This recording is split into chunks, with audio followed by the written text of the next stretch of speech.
So the masters, they say that you should not get involved so much into material world that your spirituality suffers. At the same time, you should not become so involved with spirituality that your material life suffers. The best approach I have found so far, which I have noticed in my day-to-day life, and especially during my business career, was to integrate spirituality in the material world.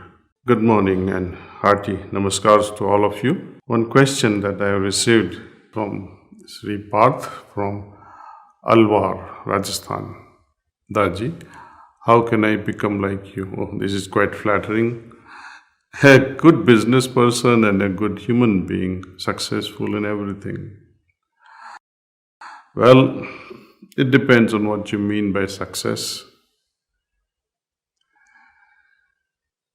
Filozofia of Heartfulness, the Sahaj Marg Paddhati, is very simple.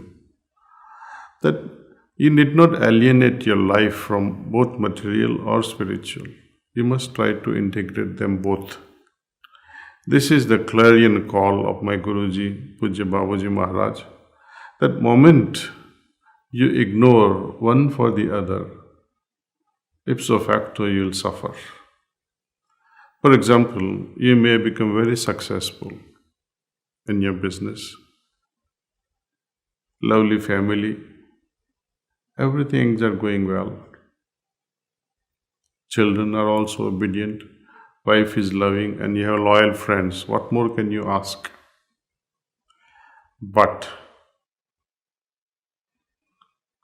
if your inner heart still craves for something more, something beyond this ephemeral, and when you're at the deathbed and you're thinking, what did I achieve in my life for my spiritual success, spiritual advancement, then you'll wonder, yes, life has been great, family members have been great, friends have been great, but somewhere along I did not attain something I should have attained during my lifetime, spiritual success. Then all this acquisition in the material world, emotional world, will collapse in thin air in front of you. They will become meaningless. Do you really want that to happen? No. So the masters, they say that you should not get involved so much into material world that your spirituality suffers. At the same time, you should not become so involved with spirituality that your material life suffers.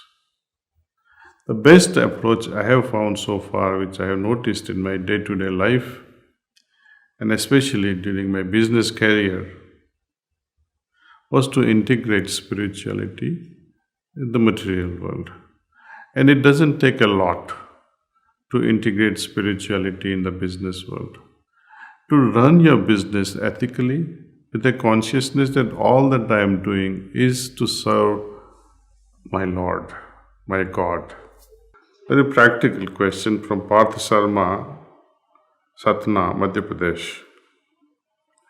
How to develop my willpower to wake up early morning to do my meditation? I think willpower, to me, it's a matter of interest.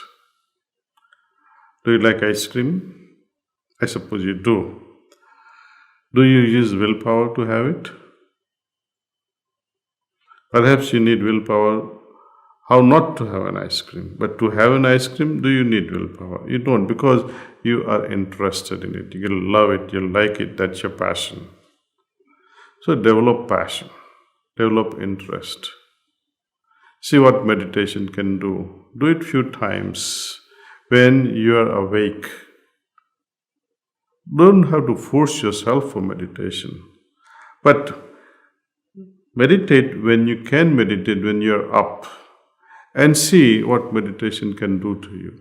And automatically, as interest will develop, as passion will develop, your experience will take you into that zone that, oh, I need to get up early. And each time, you'll be able to compare your experiences.